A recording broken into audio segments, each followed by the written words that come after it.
Our next speaker first supported this project as a United States Congressman, and as a Congressman he gave us all the support he could in Washington. Then Governor Kathleen Blanco had dedicated $100 million to the project to get us off the BRAC list. Then Katrina hit.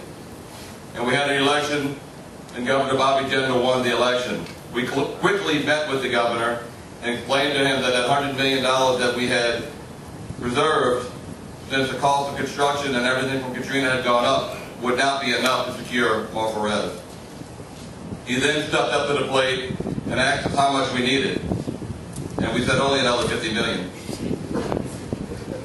He put his money where his mouth is, and he committed that $50 million along with the $100 million to complete the project you see today. Governor Bobby Jindal.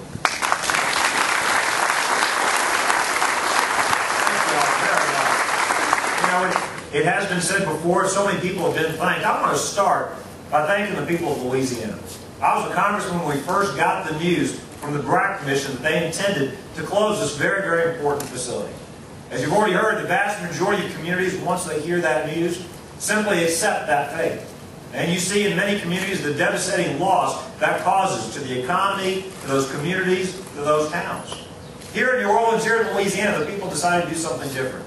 They wouldn't take no for an answer.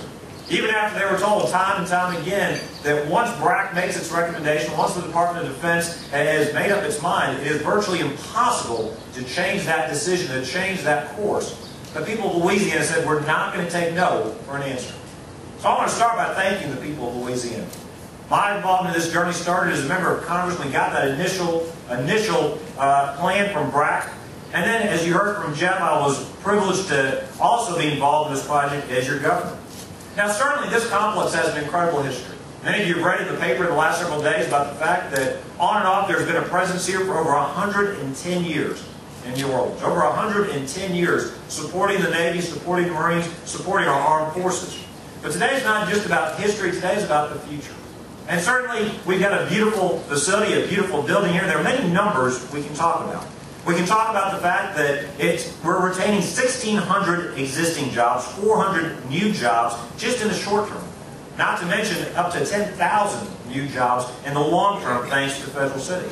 We can certainly talk about another number in terms of dollars. It was indeed in our second special session, my first year as governor back in 2008, where we dedicated a total of $150 million. $125 million from the Mega Fund, $25 million from capital outlay.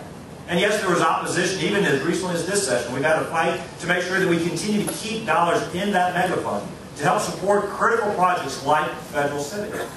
But today's not about history, and today's not about numbers. Today's really about people. Because this is a beautiful building. And this is a beautiful campus. And I will share with you a couple of the features that make it such an incredible facility. But what's more important than the building and the campus and the facilities are the men and women who use this facility, who will begin to call this facility their home. You know, the Marines that will be using this facility are those that run towards danger, not away from it, so that we can be safe. And certainly it has been said, but not enough has been said about these incredible men and women. They're the reason we live in the greatest country in the history of the world. We have learned yet again, time and time again, that freedom is not free. Even as we have got men and women deployed overseas from this great state, defending our freedoms. I think it's appropriate today that we're not just marking a beautiful new building, or a beautiful new facility, or a beautiful new campus, or an important economic development project. What we're marking today is our commitment, our investment to provide the support, the facilities that our men and women in uniform deserve. You know, on a lighter note, I've got 3 young children. My little girl is 9, my boys are 7 and 4. When we moved into the mansion, there were 6, 3, and 1. You know, it's a heady thing when you get to be governor of this great state. And for the kids, it was a big change in their quality of life. We moved from here, from the greater New Orleans area, back to Baton Rouge.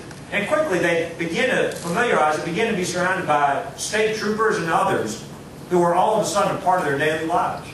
My little boy, he's all of 3 years old when we moved into the mansion. He was so excited one day when I got home. He came running up to see me. He was so excited to see me. He said, "Daddy, Daddy," he jumped into my arms. He said, "Daddy," he was so excited to see me. He goes, "Daddy, show me your badge." I was confused. I said, "Son, I don't have a badge." He gave me a disappointed look only a son can give his father. He said, you mean "You're not a state trooper?" I said, "Son, look at this house." I said, "I'm governor of the great state of Louisiana." He thought about that for a second. He said, "Well, do you think you might become a state trooper one day?" I said, "Son, I'll work on it."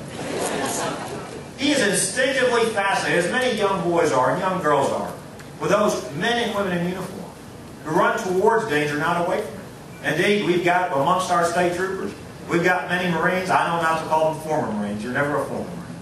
We've got many Marines, Marine reservists. One day, and he's used to seeing them in their civilian clothes, one day he saw one of them in their uniforms, perhaps going to duty or going for training. He comes home very confused. He goes, "Dad, why is Mr. Mark wearing his costume today?" You'd be so impressed by the men and women in uniform today. But our kids get it. They understand with a sense of awe that we must never forget that our men and women in uniform are truly, truly critical to making this such a great country. Now, I can't overstate the role the military plays in our great state. Whether it's right here in Federal City, whether it's at Barksdale, Camp Minden, or Fort Polk, they employ over 24,000 Louisianians. We made it a critical priority to investing in our military just as they protect us. We invested $57 million that first year as well in Barksdale, helped securing a new U.S. Air Force Global Strike Command, creating over 1,000 direct jobs, another 1,000 contractor positions. We invested $4 million from the Rapid Response Fund to secure $24 million in federal funding for the Regional Training Institute at Camp Minden, creating more than 100 new jobs. We also invested in Fort Polk nearly $27 million from that first year to widen LA 28, helping to preserve that base, but also hopefully helping us to attract another brigade there in the near-term future. Bottom line, though, our largest single investment in our military infrastructure has been right here at Federal City. And it is an incredible model. You've heard from General Mize how this is a new model for the local community and the state to work with our military. Not only you've heard about the parking garage, the retail space, the town center, a grocery store, pharmacy, dry cleaners, bank, YMCA, multiple restaurants, hotel, a 400-seat auditorium. Also, you've heard about the 2 historic military buildings being renovated to become a charter school to accommodate 600 high school students of the New Orleans Military and Maritime Academy. Truly, a model for the rest of the country about how a local community, a state, and the federal government can work together, not only to support our men and women in uniform, but to create a world-class campus that serves the great people of New Orleans, the great people of Louisiana. I want to close by thanking certainly everybody that worked so hard together. The members of our federal delegation did a phenomenal job fighting this initial BRAC decision. The legislators that fought so hard to convince their colleagues the importance of investing in this project. Our mayor, our councilmen, the other men and women at the local government level, the various community leaders who served on these different boards, General Mize for his vision and leadership. But 2 groups most importantly deserve our gratitude. Number 1, the men and women of Louisiana who refused to take no for an answer, who absolutely showed through their commitment that the military's got a great history here, but an even brighter future in the great state of Louisiana. But finally, mostly, I want to thank the men and women who for many years will be using these facilities behind us, because they're the ones who guarantee we continue to live in the greatest country in the history of the world. Our freedom's not free. So the men and women of the United States Marine Corps, thank you for your service to us. Congratulations. Thank you, gentlemen. Before we move to the next presentation by our military,